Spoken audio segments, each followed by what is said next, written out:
오제 샤한기 공항유도쇼.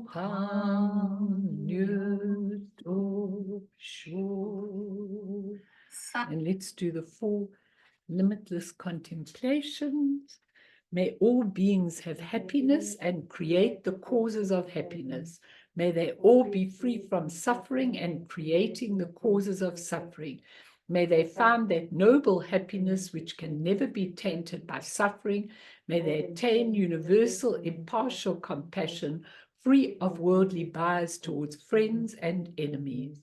Sem jendam je dewatang de weju tang din bajutik, dungal tang dungal chichu tang trawajutik, dungal mepe dewa tampatang minra wajutik, nearing chak tang ni tang drawe tang nom chempola ne pajutik. So everybody, it's really nice to see a lot of the oldies back today. It's lovely, very special to my heart. And I've got to say that this group has been the most unbelievably dedicated group. I've got to say, really, really, really, that it makes my teaching such a joy because all of you have been so devoted. And today, I want to do something a little bit different to what I usually do. I've called it, if death is inevitable, how come there's so much ignorance about it? Now, what I want in these teachings, if any of you want the regular, normal Tibetan teachings, you can go back. There are a lot that I did, and then I did one kind of heart teaching, which I did and had to rush quite a lot because it was an evening one, and there were a lot of bereaved people there. So I had to try and orientate it towards that. But the ones before that have got all the regular teachings. But today, what I really want to do, I want heart teaching of these death and dying teachings, not intellectual.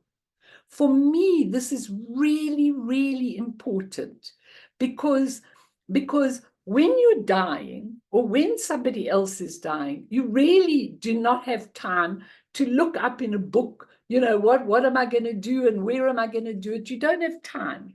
However, and you won't, maybe even in that time, you may not even remember the formal teachings. You may not even remember the Devachan song, which would be the easiest thing to sing when you were dying. You'd definitely get there if you did. But what I'm saying is, I want to take these teachings over a couple of sessions, like really understand the truth about the bardos and the truth about what happens to us and why it happens to us, not just the formal teachings. And I'm very, very blessed because every time I think of doing something, then Guru Rinpoche intervenes and he gave me this latest book. I mean, I just see it. I just open the television and there's the book, and then I know this is what I really, really want to look at. So there are two books, but particularly Dzongkar Khyentse Rinpoche's book called Living is Dying. Now, the reason for the book, there's nothing, let's say, different and completely. It's just that what he does, which is so important, Yeshi, stop. Yeshi, stop doing that. He's got his scratch. Okay, it's not that he says anything different. It's just that this great master has come to this planet for a very important reason. And that is to teach us to take all these incredible teachings, which he clearly understands, because if you go back to his original Tulku incarnation, you can actually see that Khyentse Wangpo was one of the most enlightened masters in Tibet in the great days. So he understands these teachings, but he looks at all the audiences and he says, you know what? I don't want to give these teachings in their normal, formal Tibetan way because I want people to understand them so they can really use them when your time of death is coming, and we don't know when that is. So we need to be ready all the time. And you can't say when you suddenly die in a plane accident or a car accident or a sudden cancer, you can't say, let me just look in the Tibetan book. You can't. You've got to know what is happening. And that is my aim. So I'm going to start off with the Buddha's story that he gives, which is really so interesting. He says, for the first 3 decades of his life, Prince Siddhartha lived an idyllic existence behind the walls of his father's vast planet. University loved and admired. The handsome prince married a beautiful princess. They had a son, and everyone was happy. But in all that time, the prince never once stepped outside the palace gates. Now, it's very interesting because that's the way it had to be.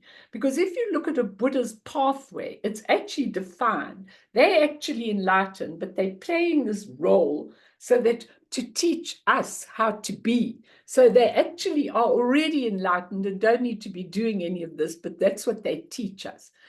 In his 30th year, Siddhartha asked his faithful charioteer Channa to drive him through his father's great city. And for the first time ever, the prince saw a dead body. It was a terrible shock.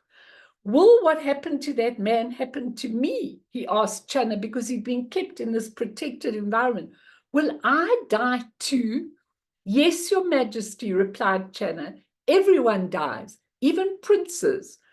Turn the chariot around, Channa ordered the prince. Take me home. Back at the palace, Prince Siddhartha thought over what he had just seen. What was the point of being a king if not only his family, but everyone on this earth had to live under the terrible shadow of the fear of death? There and then the prince decided that for everyone's sake, he would devote his entire life to discovering how all human beings can go beyond both birth and death. Very profound. This very famous story, says Zongsa, contains a great many teachings. Just the fact that Prince Siddhartha asked, will I die, is not only touchingly innocent, but also remarkably brave. Will I die? Must mighty Siddhartha, the future king of the Shakyas, whose destiny is to be the ruler of the universe, die? How many of us, from royalty to ordinary people like you and me, would even think of asking a question, will I die? The question may have been brave, but the prince's reaction, take me home, sounds on the face of it a little childish. Aren't adults supposed to deal with disconcerting news more maturely? But then, how many adults would bother asking, will I die? And how many of them would cut short a fascinating outing or of any form of entertainment to examine and contemplate the answer? He says, we human beings think we're so clever.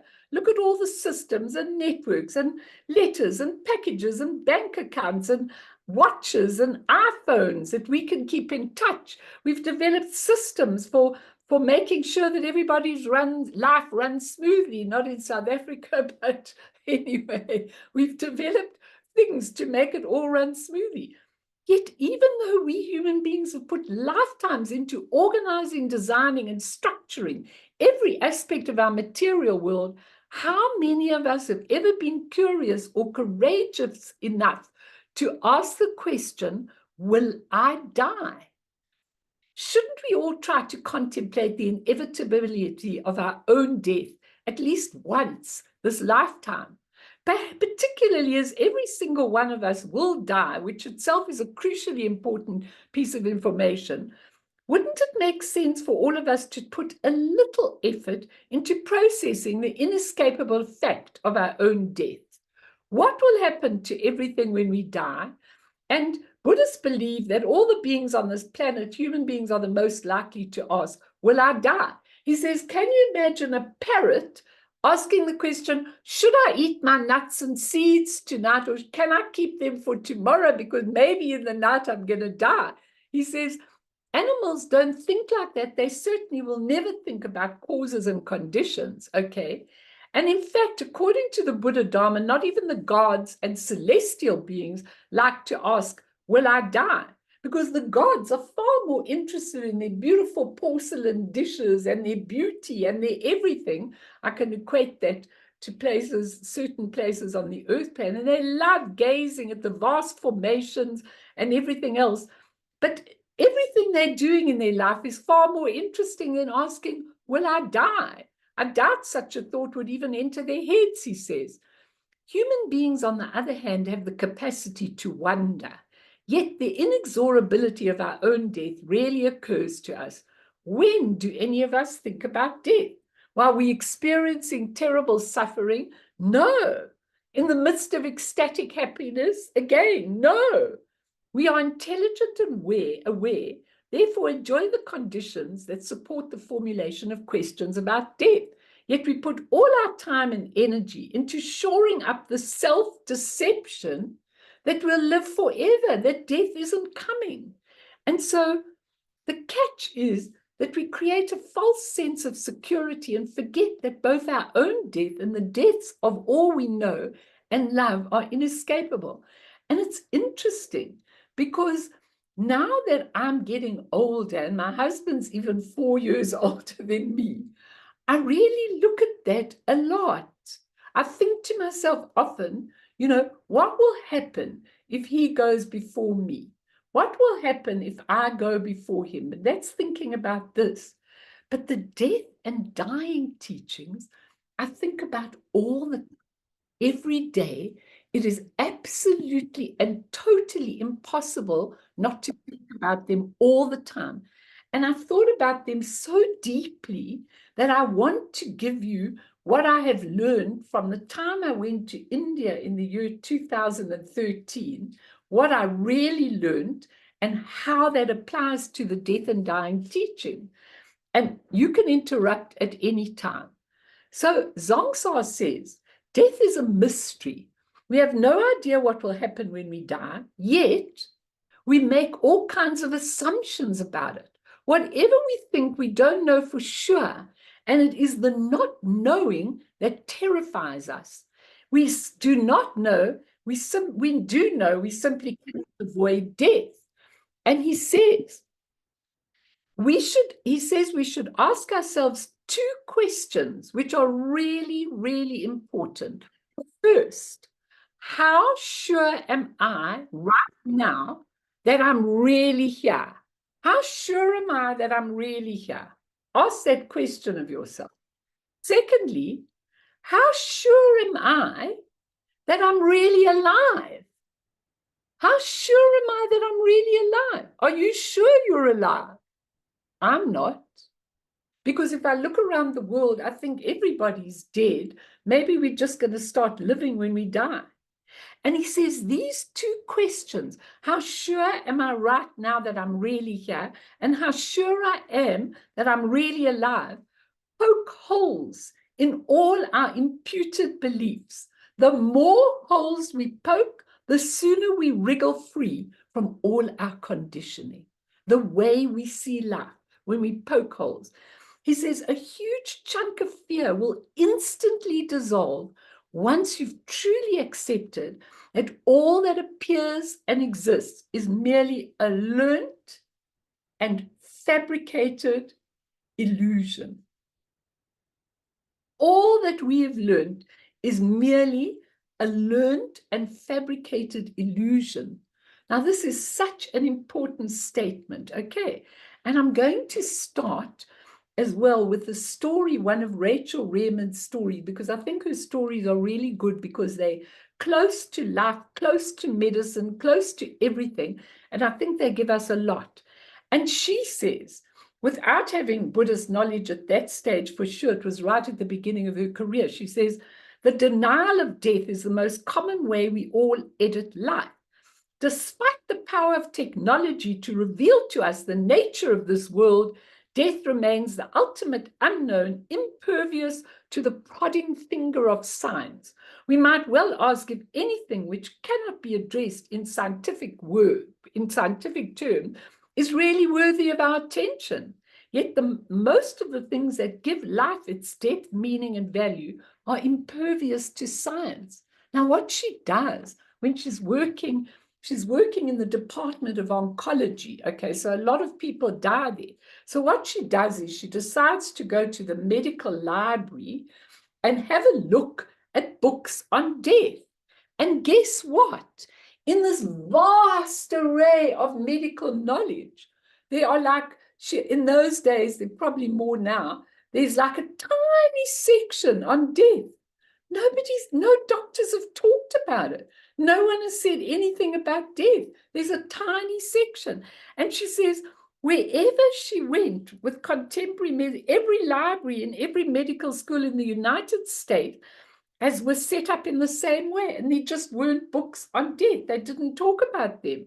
And he says, as it's true for most doctors, I've been present at a death only when my frantic efforts to prevent it have failed. I put these deaths behind me as quickly as I could and filled my mind with the countless facts about disease and cure on which my skills were based. Now, this is what happened to him. Very interesting story. All his stories are true. Arriving for work one morning, I was alarmed to hear angry voices coming through my closed office door. Inside, several of the staff nurses and resident doctors were arguing in an uncharacteristically emotional scene.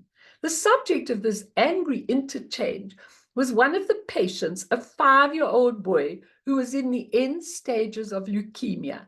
Apparently, this morning, the child had told the nurse who awakened him that he was going home today.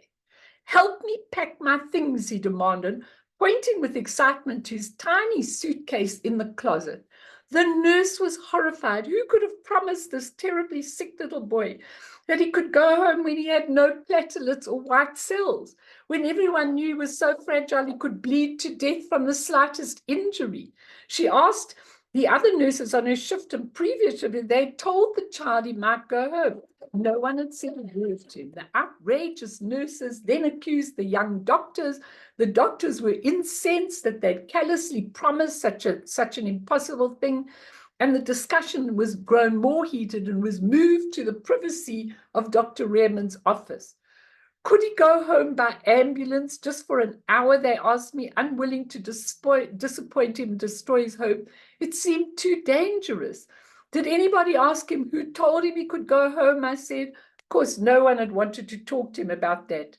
I suddenly felt tired, but I said, I'll go and talk to him. He was sitting on his bed pillow, facing the door and coloring in a book when I entered his room. I was struck by how emaciated, how sickly he looked. He looked up from his coloring and our eyes met. In that moment, things changed. The room became very still and there seemed to be a sort of yellowish cast to the light. I had a sense of an enormous presence, and I remember thinking wildly that we had stepped outside of time. Suddenly, I was overwhelmed. The overwhelming guilt I felt about this little boy for months. I'd done things to him that caused him pain, and I still hadn't been able to cure him and give him life. I'd avoided him, and I felt ashamed. As our eyes met, it seemed that somehow he understood this and forgave me. All at once, I was able to forgive myself, not just for this little boy, but for all the children I had treated and hurt and couldn't help throughout my career. It was a sort of a healing. His frailty and my tiredness fell away, and we seemed to recognize each other. In that moment, we became equals, two souls who had played out our difficult roles in a drama with absolute impeccability. He is a little boy, and I as a doctor, just roles. The drama was complete. It had served some unknown purpose, and there was nothing to forgive or be forgiven. There was just a deep sense of acceptance and mutual respect. All this happened in a heartbeat. And he spoke to me in a voice filled with joy. He said, Dr. Rehrman, I'm going home.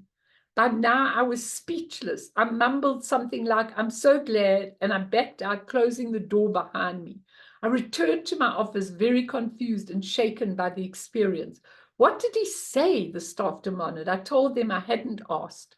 Why don't we just wait a little while and see what happens? A few hours later, the child said he was tired. He lay down, pulling his sheet over his head, and quietly slipped away. The staff took his death hard. He was a love of a little boy, and they'd cared for him for a long time.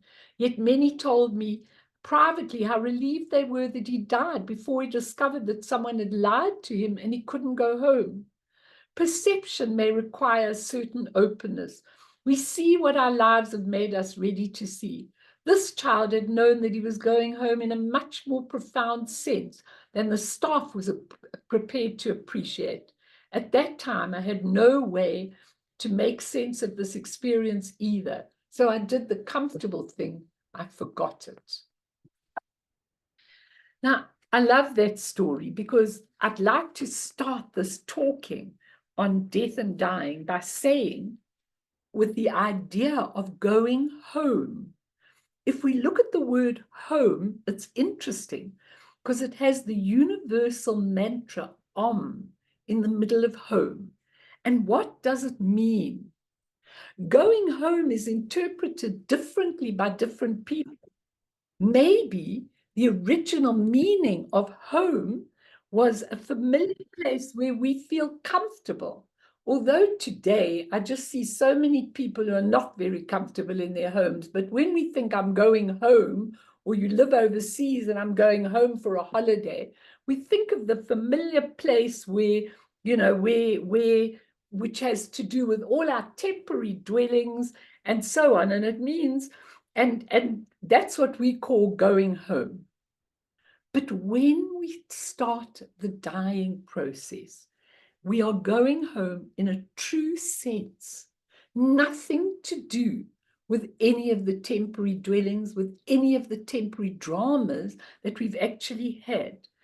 It means going to a state where all turmoil, activity, pain dissolves. And we're in a place that's not only comforting, but quite blissful. A place that is pure light, spacious, without any interruption, and a place in which sharp awareness, this is the most important thing, awareness, knowing of everything in all the world exists.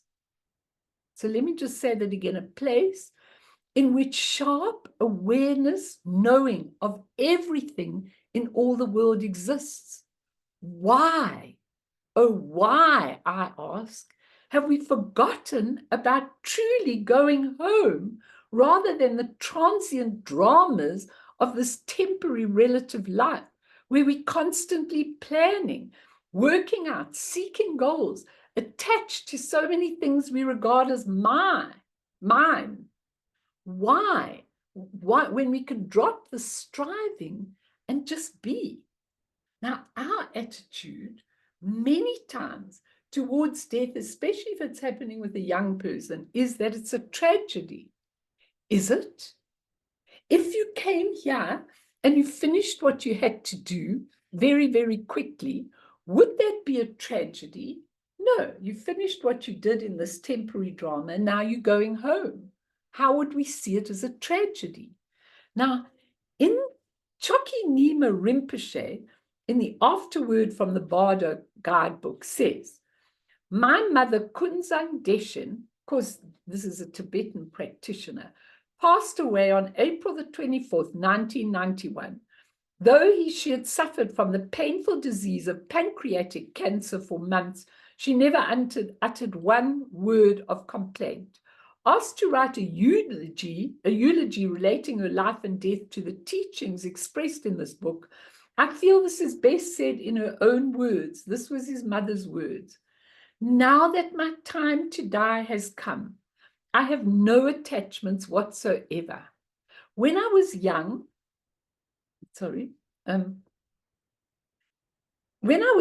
I was afraid of death. For that reason, I practiced diligently my whole life. Now I have arrived at the brink of death. I have heard that the best practitioner is happy to die. The next best is fearless, and the lowest has no regrets. I do not have any fears or regrets. The moment this trap of my material body falls apart, I will fly off like a bird escaping from a snare. My request now is that the lineage holders have long lives in order to benefit all beings. It is my wish that I can take upon myself whatever physical obstacle any of the lineage holders may experience so they can be free of them. That is my aspiration. And that should be your aspiration. Every day, I always ask, if all the lamas and the teachers can have good health, and that these teachings can go out to alleviate the suffering, we can take that upon ourselves, to try and do as our aspiration. If we look at the exquisite death and dying teachings of Tibetan Buddhism, they all start with going home. While we're in a temporary physical body, it's unlikely, remote, we'll get there at death, which is our first experience after death. That 90% of sentient beings don't recognize this home. What is this home?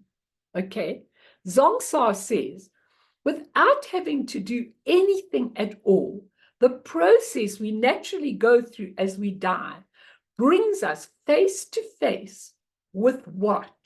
The ground of liberation. The ground of liberation. Now, I want this to be so clear to all of you. I don't care if I took a whole session just talking about it, because I want you to know this so well that you know it like the back of your hand.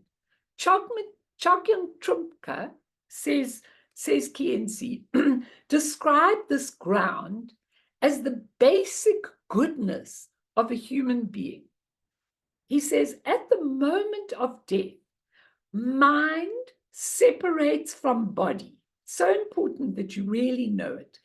And for a split second, every one of us experiences the nakedness of our Buddha nature, Tathagata Garbha.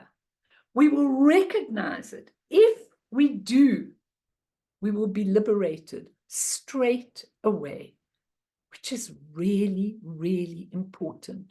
That's the first thing when we come now to the Bardo of dying, which I'm going to teach you about, and we talk about it, and we feel it, and we know what's going on. That is where you can recognize the basic ground of liberation, the essence and what it is. Now, Anam Thupten, in his beautiful book, A Sacred Compass, which is navigating life through the Bardo teachings, he says, let me just get it for you. He says, people faint when they first die. We'll go back to what happens in the process of dying. He says, people faint, but then you come back to consciousness. He says, the sacred text can only give an analogy or simile for your experience in that moment. So you cannot take these analogies literally, but you get a good idea. They say, your experience is like witnessing vast space of the sky during a clear day of autumn, which has no conditions, no clouds, no sunlight, and not even moonlight. It is totally clear, a pristine, vast, clear sky without any veils or obscurations, not even a speck of dust. You experience it as freedom from everything. Freedom from the ego, freedom from the past, freedom from the future, free of everything. It is total transcendence. It is not a trance-like state of consciousness. Instead, the very primordial ground of who you are is revealed by itself in that moment, because nothing is veiling it. Nothing.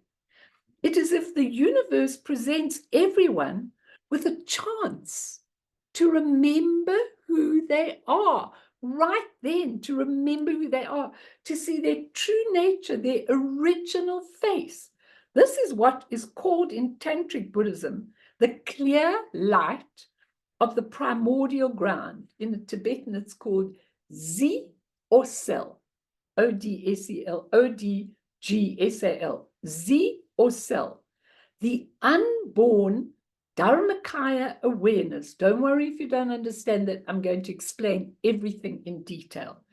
Almost every sentient beings, even insects, and of course yogis, will have a chance to experiencing what is happening in that moment, that state of consciousness.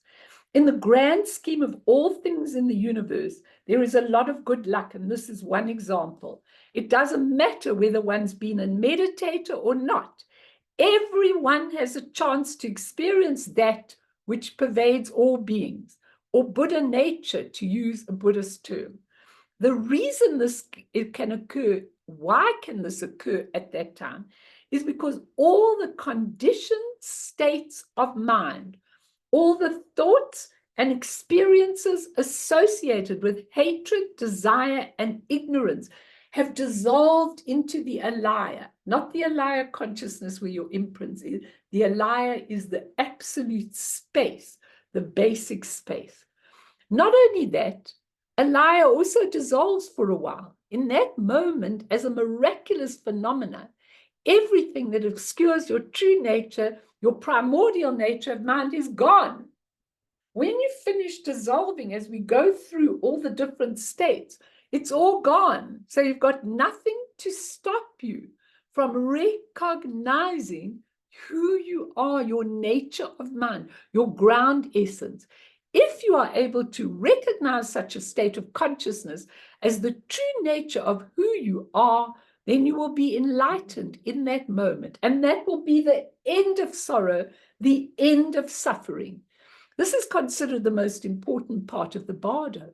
The Bardo teachings say, if you are a meditator in this life and you've already had an experience of awakening or realized the nature of mind, then it's easy for you to recognize at this time, oh, this is who I am.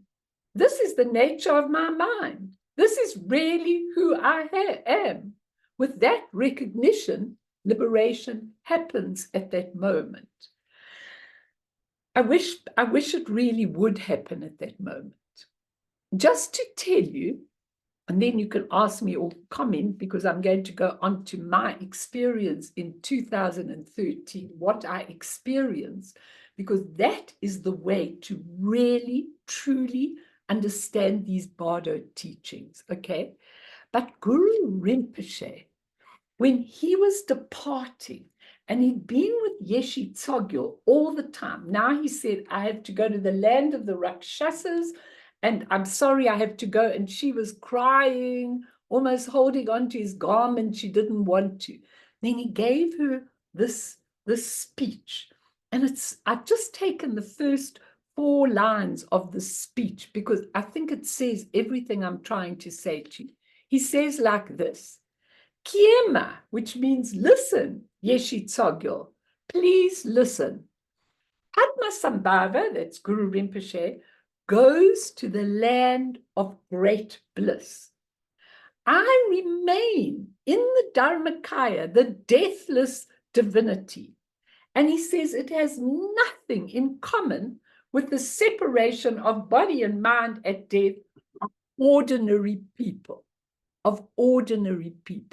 So he says it has nothing at all in common with that of ordinary people. So what he's saying is, I've always been in the Dharmakaya. I've always stayed in the Dharmakaya. I just emanate in all kinds of places. And when I'm finished the work I've done, I just go back to my true nature, to my ground essence. It's so important for you to understand this. And I'm just going to give you the next little teaching, and then I really will throw it open so you can ask me. Because what I'm trying to do, as I said, is I'm going to take each bardo. I'm going to take some of Zongsa's translation of each bardo into really easy language for human beings to understand, okay? And I want you to really, really ponder these teachings after I've given all of this to you. Don't go home and put it off and forget about it.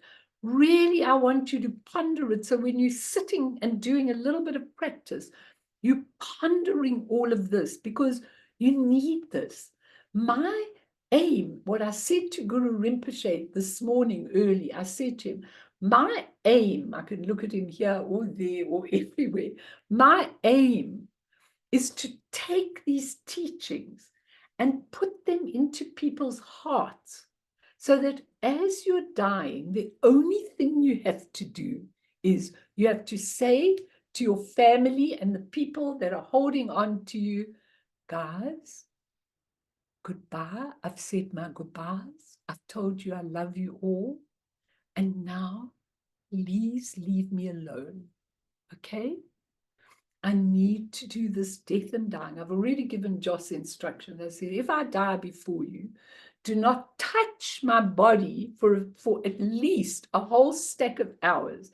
Then, as Lama Yeshe has said, it does not matter if you give me a Jewish burial. I will give these instructions because it'll make no difference to me because I will have separated from this body. So if it makes you happy that I have a Jewish burial, I'm sorry that I have to because I don't want to be put under the ground. I'd like to be burnt into ashes. But anyway, doesn't matter. If that's what you kids need, that's fine.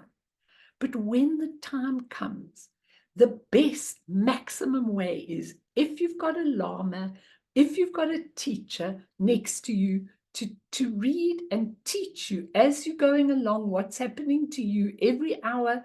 There is everything that's wonderful. If you're in Johannesburg, you can tell me and I'll get Eckhart there right away, okay, and to be there.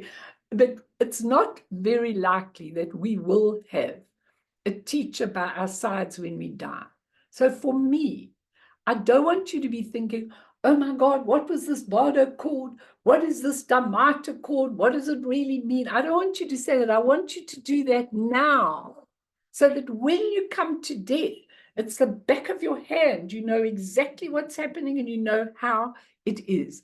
And what I want to just tell you is that my experience, when I went to India for that long retreat, I was introduced to the Dzogchen teachings very, very, very blessedly by Taisitu Rinpoche.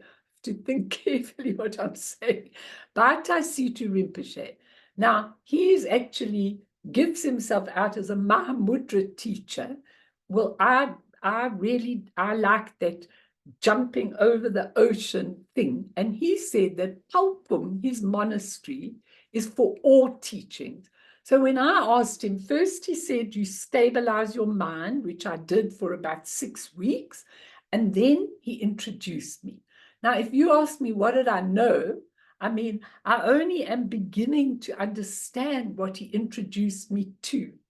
But the basic teachings, Dzogchen teachings, are really the way of truly understanding your death, because the journey is exactly the same when you go through the bardos again. So what happened when I learned this is that I really, really, really changed my whole life, how I thought about things, how I saw things. And then I began to practice. I've been practicing for a long time. I wish that I really had a teacher next door that I could go and ask. I don't, but I do know that Guru Rinpoche is always there, and that what he's saying to me is, persevere, persevere, persevere. Doesn't matter how many years it takes. Okay, just persevere. And eventually it will come. And so I'll never give up doing it. And I'll explain to you what it is. So when we look at things as they are given in the Dzogchen teachings, there are 3 aspects. First, it is your essence. Now, your essence is what I just described. The ground, the emptiness, the clear light, the spaciousness, the sky-like nature, or we could call it Dharmakaya, but let's leave those complex words out now. That's your essence. That's the essence of all the worlds. That's the essence of universes. That's the essence of humans. That's the essence of animals. You've got that essence that I've just been talking about, that you go back.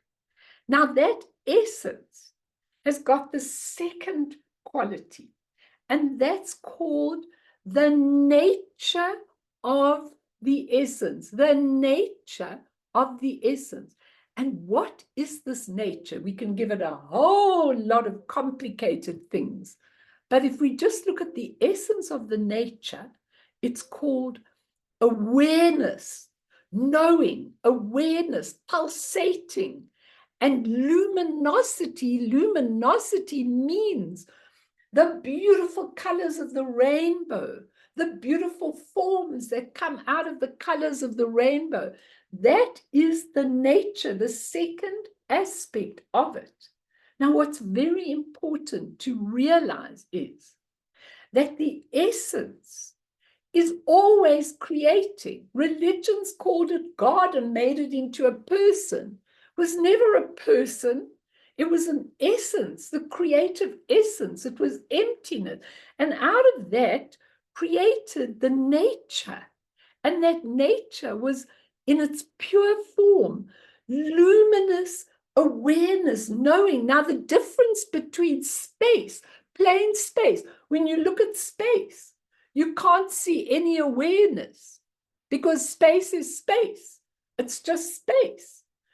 But the space of the essence is filled with this pulsating awareness.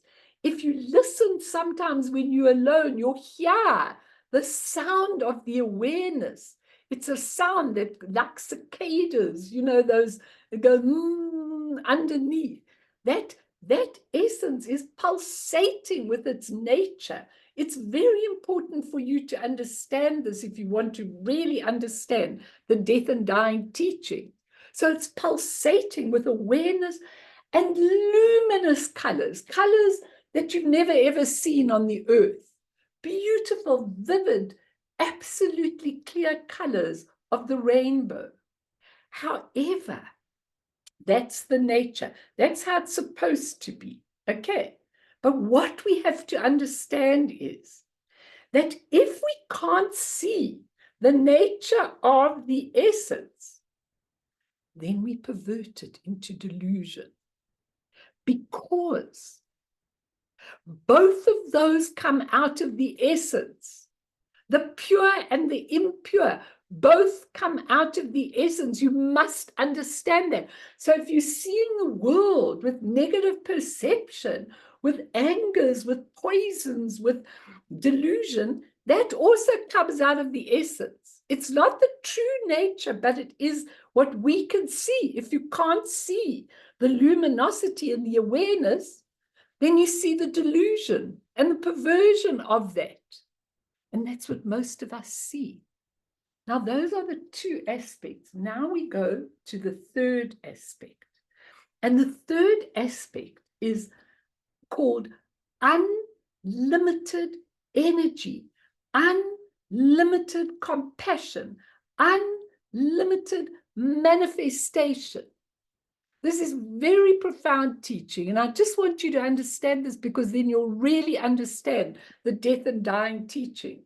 So those three aspects, the essence or the ground, emptiness, spacious, open, clear light, emptiness, has its nature, which is luminosity and awareness in essence, and that has its manifestation, which is unlimited energy, compassion, beauty, all kinds of beings like Guru Rinpoche manifests.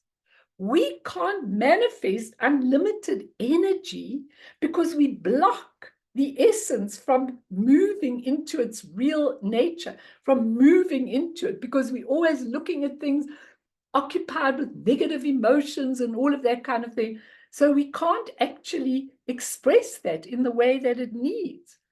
But after I got that, I really, really, really saw life in a completely different way.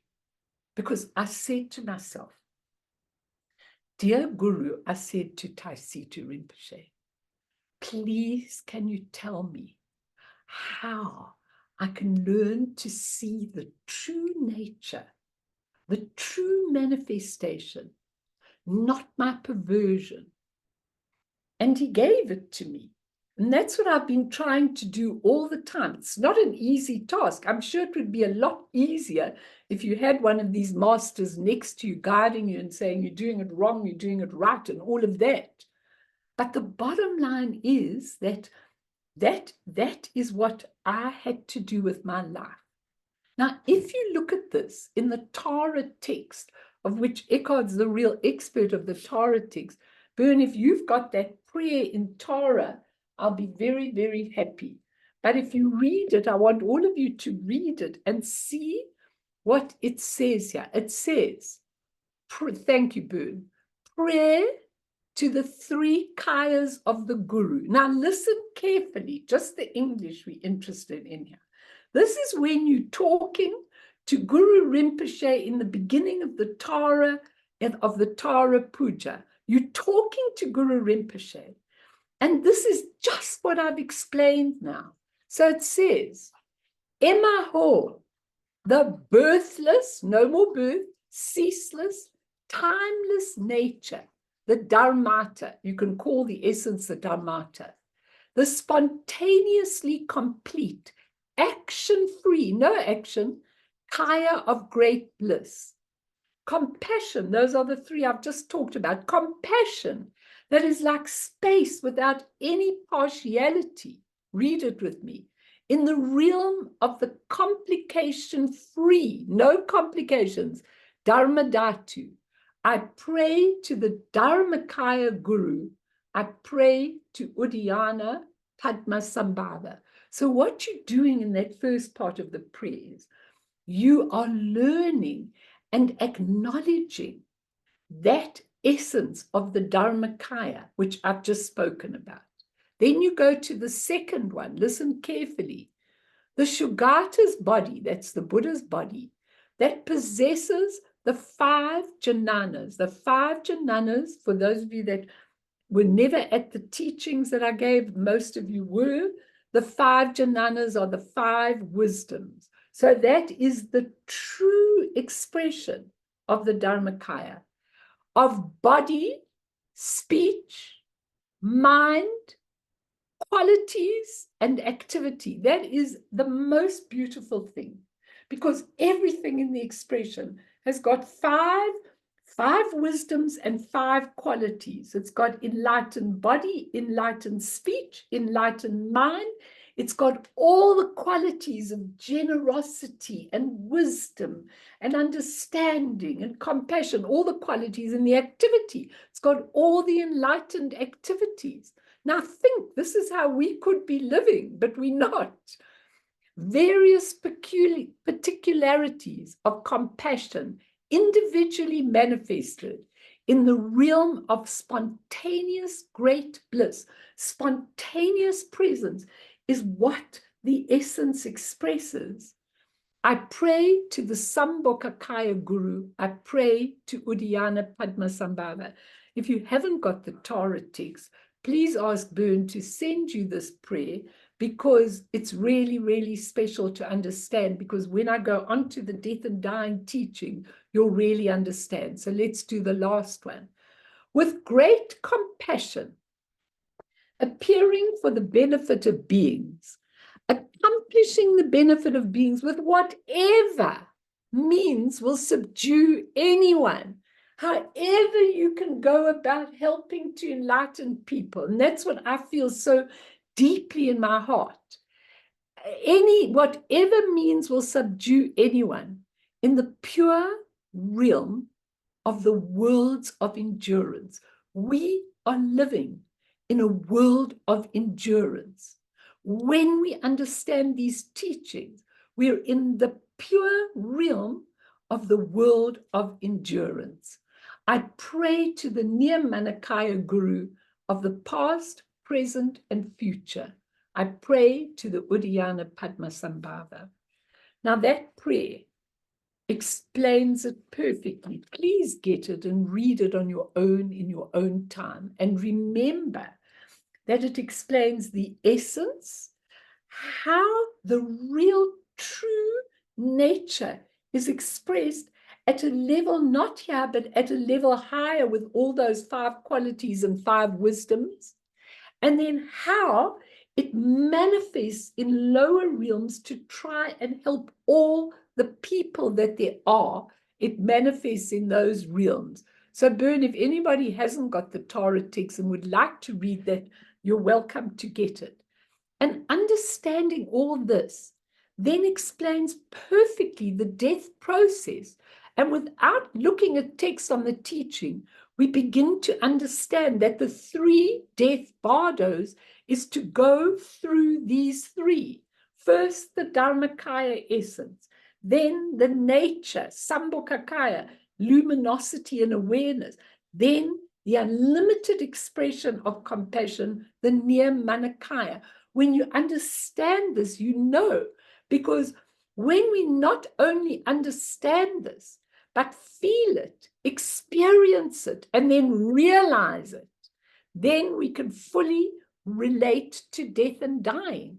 Because in the bardo of dying, the first bardo, the ground essence is revealed at the end of the bardo of dying. When you've gone through all the dissolution, which we'll talk about, that is there at the end of the bardo of dying.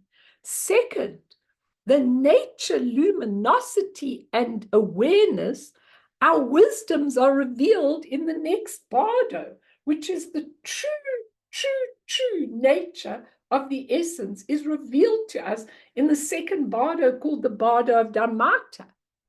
And if you don't recognize the essence and you don't recognize its true expression, then you go to the bardo of becoming, okay? And in the bardo of becoming, you've got these 2 options.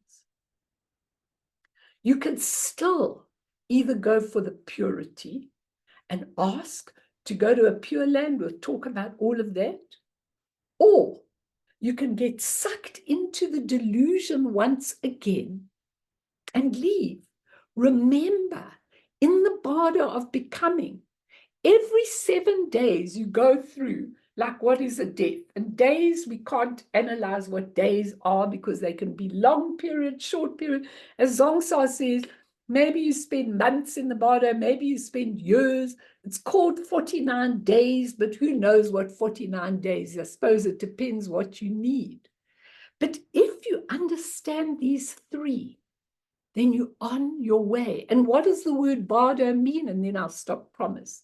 The definition of the word bardo, it's a Tibetan word that means in between, and sometimes translated as an intermediate state.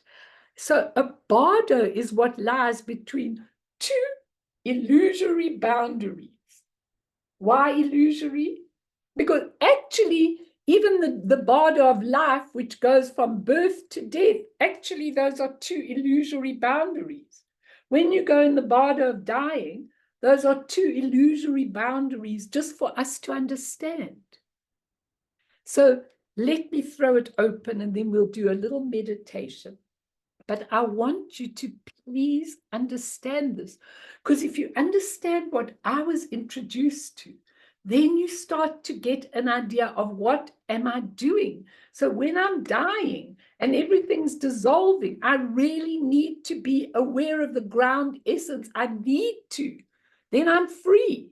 And if I don't get it because it's all too shaky and uncertain, then certainly when I come to the bardo of Dharmata and all of this shows myself, then I want to be able to recognize. And just for you, Iga, you know, a lot of these masters are asked the question, so if you love Jesus and if you love Mary and if you love whatever being you've got, if you like Abraham or Archangel Gabriel or whatever you happen to like, that's fine.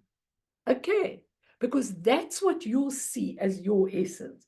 as long as it is a being that is beautiful, that represents everything in your estimation, that is something really worthwhile for you, it's okay. You don't have to see the 5 wisdom Buddhas. You can see what is very, very okay for you. And when we do the Power practice, the transfer of consciousness, you can transfer your consciousness into Jesus, into an angel, whatever your beliefs are. For those of you that are doing it on the Buddhist path, definitely to Amitabha or Guru Rinpoche or one of those beings, Tara or someone. Right. What have I done? Maybe all of you want to say something, but you should be able to understand what I'm saying. Do you? Betsy, do you want to say something? I was nearly going to have a bad accident today and dying, and I was just thinking, I was not ready.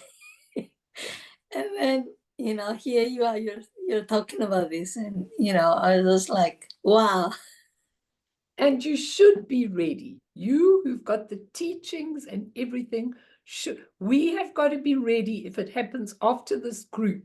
I want you to at least be ready. I want to take each bardo and I want to really teach it to you. And Zongsa gives very easy ways to understand it, which we can do for our meditations. I want you to feel it, understand it, tackle it, just absolutely. So all you need when you're dying is, if people can lift you up, it's a little bit easier if you can sit up, because it's much easier to go out when your mind separate. But even if you can't and you're lying flat, you've given your instructions for people not to touch your body, because sometimes people in hospitals and things touch your body everywhere and that confuses you. Just to say, when I die, can I please just be left alone for a couple of hours, and then you've got time to leave and everything. And if there is somebody to talk you through, it's much easier, of course. Anyone else? So if you have an accident, you have to be 100% ready. Anyone else? I've given you a lot here. Does that make it understandable to you? Lynn, does it make it understandable to you what I'm saying? Okay. Molly?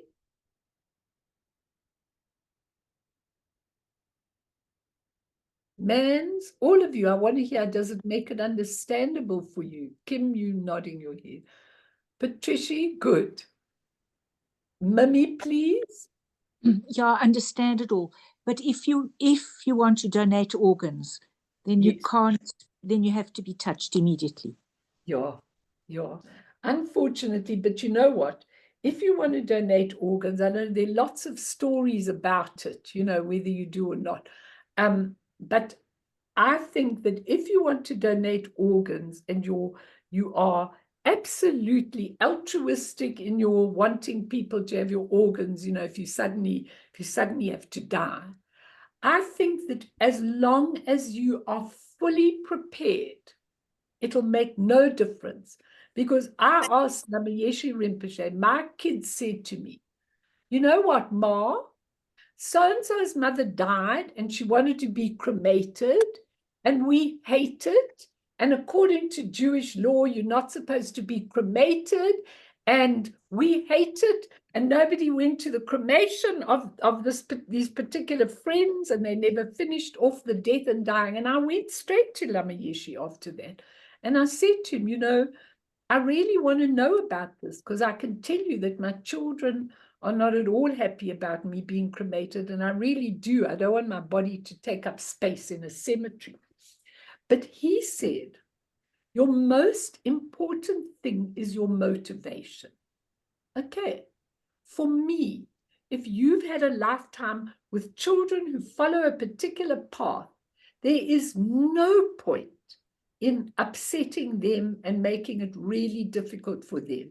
Because he told me Melanie, it'll make no difference to you. So if that, you know, what you're asking about organs, if that helps to explain it, Mimi, that's very important, okay? Because, you know, if you are ready and you know where you're going, and if you ask them, and straight away as you're dying, you realize you're dying, and you're already going to the clear light, or you're doing the Porwa practice, which we'll talk about, then you're okay. I think then it's okay. Because I think if your motivation is to help, then that's a very positive thing for you. You know, it is better not to be disturbed, you know, for a couple of hours, but you know, I think it's your motivation. If you really have a feeling to give your organs and you feel that other people could really benefit, then it's a beautiful motivation, you know. So I think that's okay. You just got to be ready, really, really ready. Not with all your nonsense ideas about what happened, but we're going to talk about, because Zongsa really challenges our ideas. He really explains so beautifully how you actually see, hear, etc. in the bardos. And that is so important for us to know, because we see completely differently when we've got no body, no human mind, no organs, eyes, ears, mouth. We see with our mind. And that's a completely different way of visualizing things. Any other questions, comments, whatever? Please, Lynn.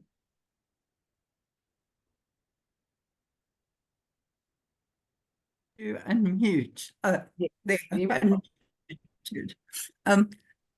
Going back to your story about going home, Right. a long time ago, somebody gave me a song about a being coming to Earth to serve. And when she got here, she said she was shocked by the chaos and the noise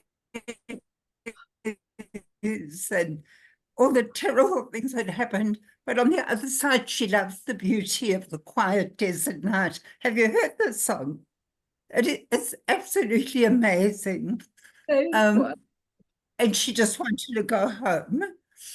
And then she thought, well, she came to serve. She can't just go home. So she stayed to serve. And it's the most beautiful music.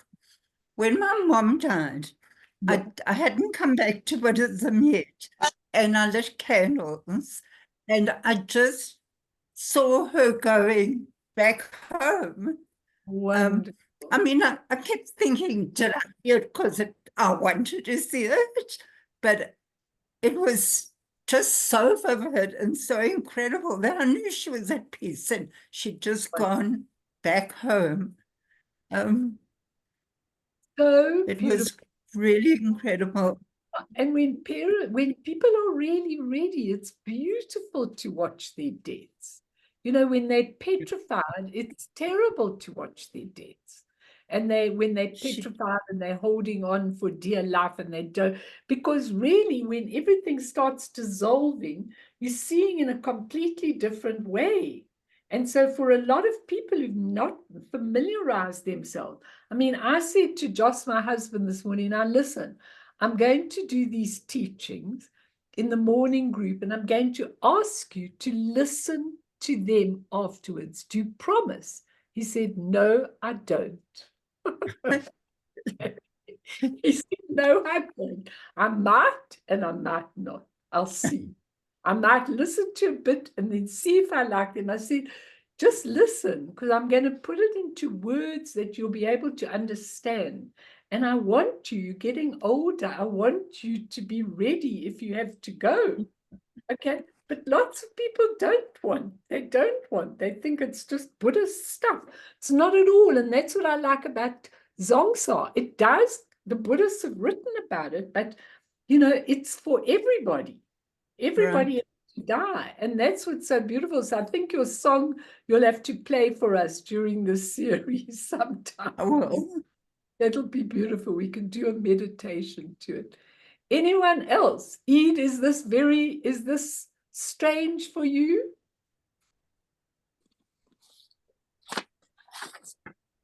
Sorry, Mel, can you give the name of the book again, please? Of Zongsa's book. Yes. It's called Living is Dying. And then it's how to prepare for death, dying, and beyond. Look, some of you who've done a lot of advanced teachings may be quite disappointed with that, with his teachings, because he does it very down to earth and very, very easy reading. But the thing is, and I'm not saying pushing you to do it, I'll take out of the book what we need, but I think it really, really is a wonderful way of making it very simple. Yeah, no, I thought, so you asked me that question, and I've Yes. always, you know, at this point in my life, I don't fear death or anything, and to me, it's always been a sense of going home. Okay. But now I'm kind of, now after this, I'm wondering if I'm actually ready right now. I need to just learn these quickly, you know. Don't be in a hurry. You do need to learn these quickly. But you know what? The thing Yeah. is this, that it is strange because a lot of people who lead nice lives, you know, and who are really very nice people and everything, and have never feared death and everything, are absolutely not prepared for what you see when you go. That is why the first two bardos, most people faint and wake up in the bardo of becoming. You still got a chance in the bardo of becoming, but much less, because that's where your own karma, your own, that deluded level hits you in that bardo of becoming. So it's really, really interesting because a lot of people are not prepared for what you are going to see, because we think this is it. What we see here is it. We haven't even vaguely prepared ourselves that there are many things beyond this to see. So that's why it's really important. So learn these teachings, read up on, and really see if you can go, you know, that whole way. So let's just do a little meditation, and then I'll give you a tiny bit of some of the instructions that Zongsa gives us. Let's just breathe in and breathe out. What I want to really do for the meditations is I want you to be ready to be on your deathbed. And then I want to give you the instructions that he gives, which are very, very simple. But I don't want to give them before I've taught you about the bardo of dying. So I'm not going to do them today. We haven't gotten far enough. And I want to do a lot of things with you still, and then really teach you the bardo of dying properly. And then we'll do the instructions. I will give them to you in meditation. But for today, just breathe in and breathe out. And come to this very precious moment. But don't hold on to it. And don't act as though if you brought yourself to this moment that you're right here. Awareness is so much more. I think the mindfulness movements that say, let go of the past, let go of the present, let go of the future and come to the present. I think they make a large mistake, because what people do is they can hang on to the present moment. And I don't want you to hang on to the present moment. I want you to just let the present moment be as the past, as the future. And I want you to also know that the way we are in the world, we apply time to everything. And actually, time is quite irrelevant here. There is no time. So even if we look at them saying the bardo is 49 days, 7 weeks, we are just doing an absolute hypothetical example because there's no time. When you're in time, no time, it's like when Rachel Rehrman looked at the little boy in the story and she was right there beyond time. And sometimes in your lives, you are beyond time.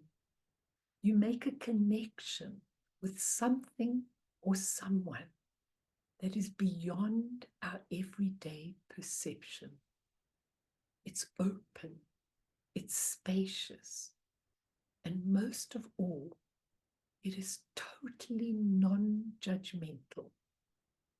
This is one of the things that I'm really training in, to stop judging people.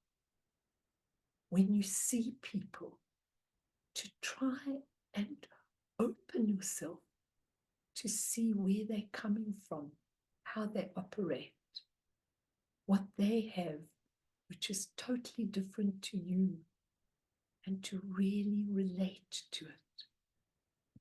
So as we are going through life, it is really, really important that we open our eyes beyond the seeing vision, that we open our ears beyond the hearing vision, and so on.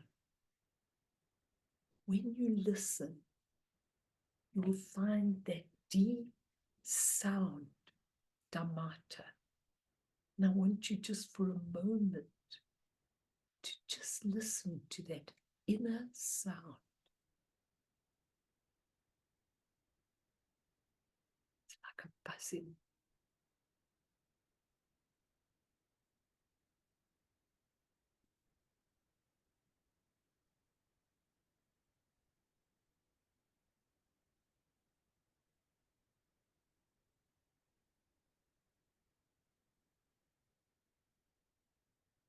While we are alive, we experience the world through our 5 senses.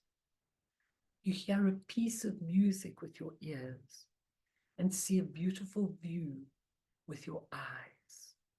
These experiences can be habit forming, and having seen one glorious sunset, you may well continue to enjoy sunsets for the rest of your life.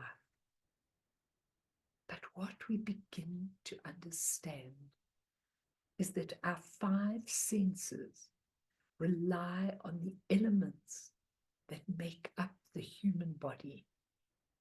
The shock of sudden death severely disrupts these elements, while a slow, peaceful death simply wears them out. Either way, once the elements have dissolved and you are dead, your 5 senses no longer function. You are able still to perceive, but all your perceptions are naked and unfiltered, instantly changing how you interact with your surroundings. In the same way that we adapt to the loss of sight or hearing while we are alive, being dead requires us to make a few adjustments, because after you die, Zongsa says you will find yourself in a completely alien environment. So important at the beginning of these death and dying teachings that we actually start to train our minds, anything from simple mindfulness practice to the sophisticated mind training techniques described in the tantric text. The perception and projections you experience as you die will be very different from the perceptions of those who didn't train their minds at all. The way you monitor your mind will also be very, very different, because whatever you think, so it is. Very different to us throwing thoughts away. So when you meditate in the beginning of your death and dying teaching, just surrender. Feel that absolutely everything that you are worried about, that you are attached to, that you're complaining about, that you're analyzing, that you're planning, that you're judging, just feel them. Just surrender and allow them to be. And bring your mind back to this beautiful state that you want to find before you die, so that it's familiar to you.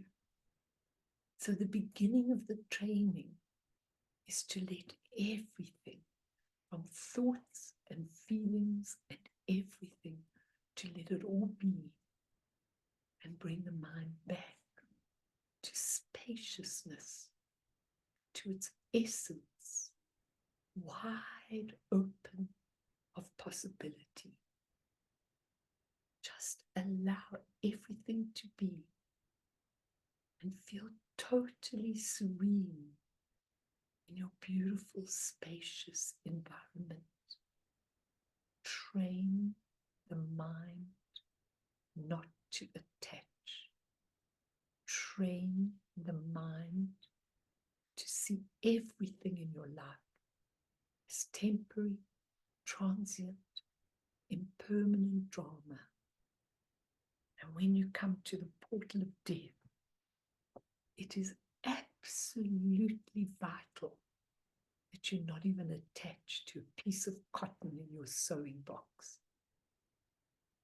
So you train the mind that everything is impermanent, everything, nothing belongs to you, nothing is forever. Your family belong to their own selves, to other beings. You just train that mind to be spacious, to send the love to everybody, but no attachment whatsoever.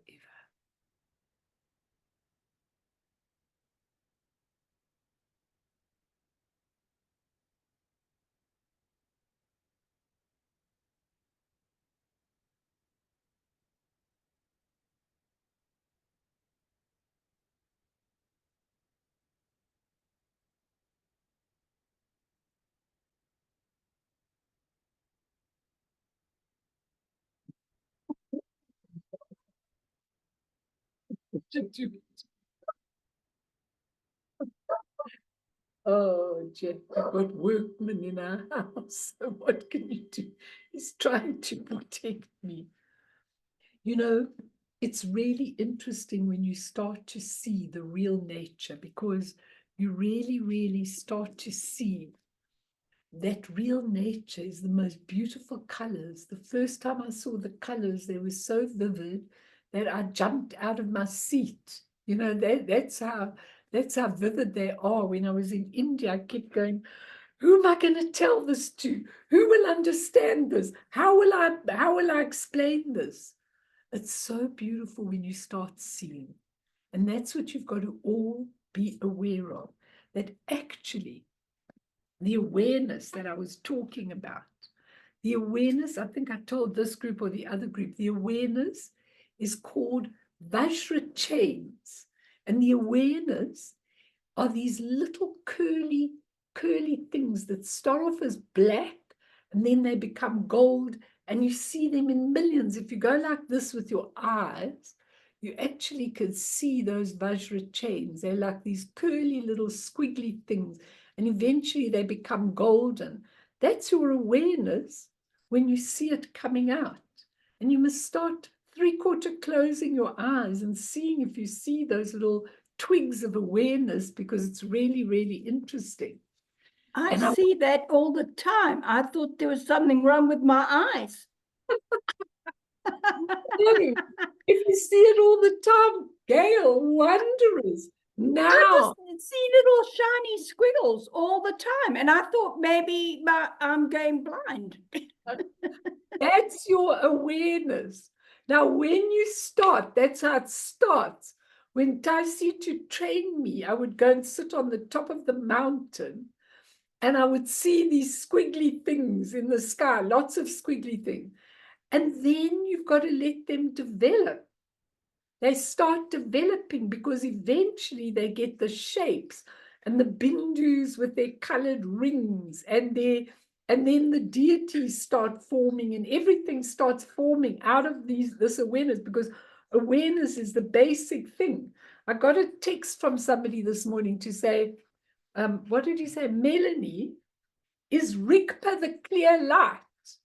And, you know, that's a complex question to just text somebody in the middle of the morning, you know, because I said, could we discuss this later, you know, in the day when I'm not in a hurry to get to a group?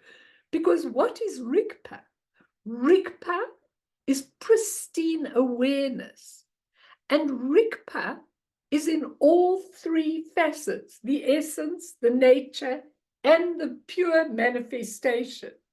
So Rigpa is all of them, in all the bardos, in all the everything. It is the pristine awareness that runs right through everything. So it's very, very fascinating when you begin to understand. Now, Gail, you've got work to do. Do you understand me? You sit, you look into space and see those beautiful squiggly things and just watch them and know you're watching your own awareness and let them start evolving for you. They'll show you whatever you're allowed to see, you know, it will be shown to you, you know. It's really important. Any other things, anybody? Because what we're going to do next time is we're going to start with Zongsa's instructions for people when they want to really learn the death and dying teachings. And also one of the very important things that we're going to discuss are the realms of samsara.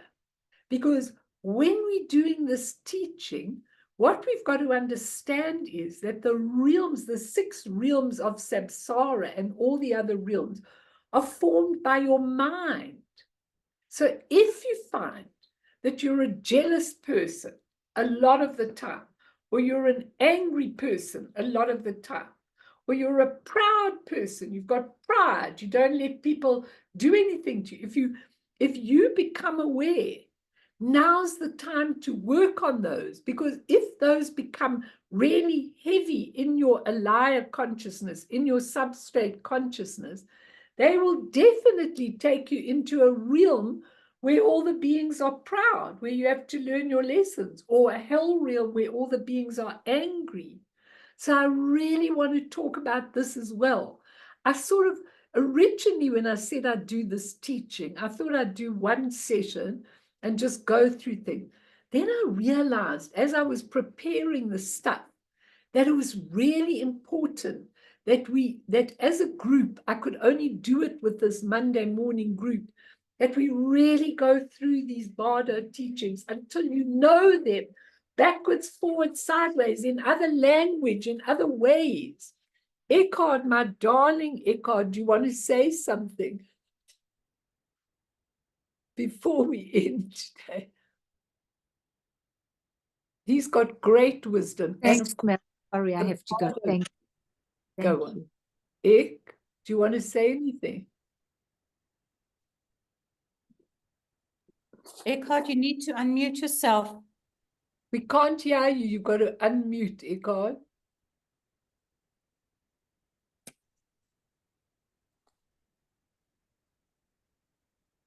Can't hear you. And we love to hear you. We love to hear you on death and dying. You just press that little button at the bottom to unmute yourself, Eckhart.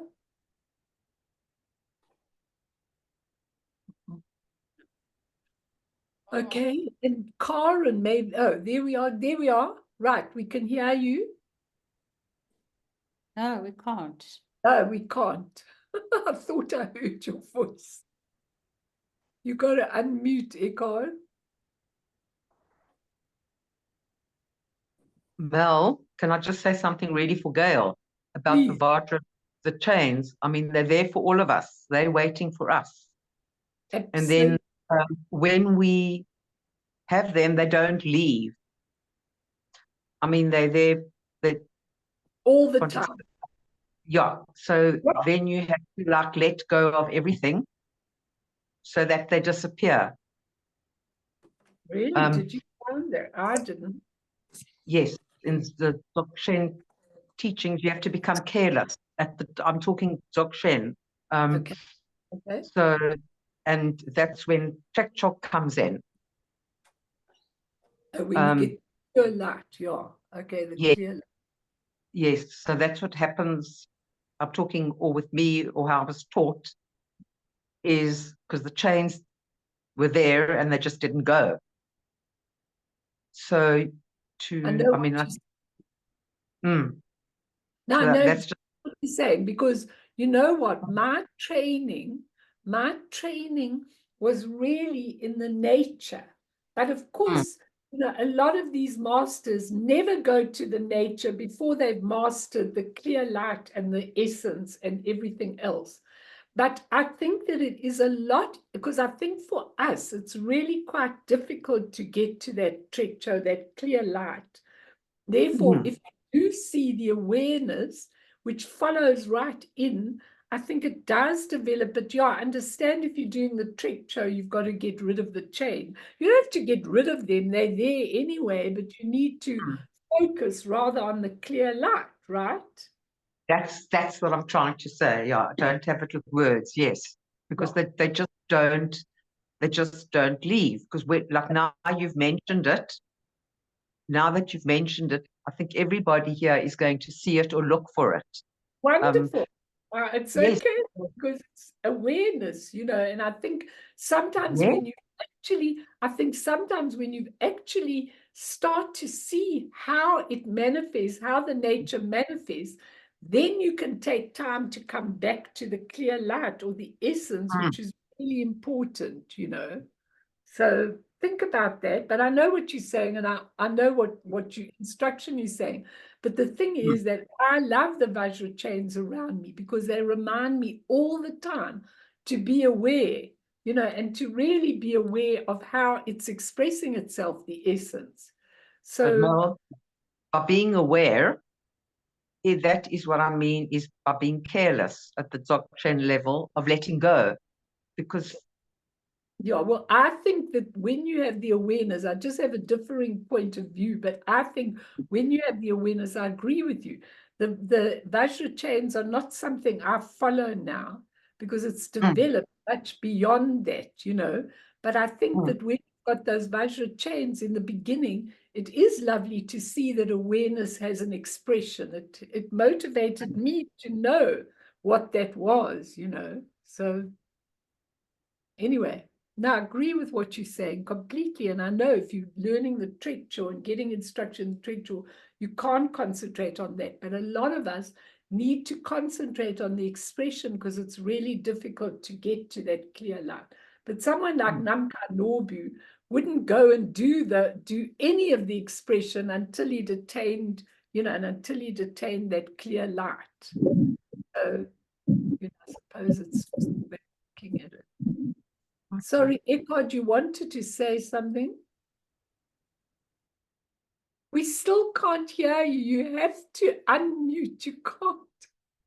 We can't hear you, Eckhard, unfortunately. All right, let's end, everybody, and then I'll stay if anybody wants to ask me anything.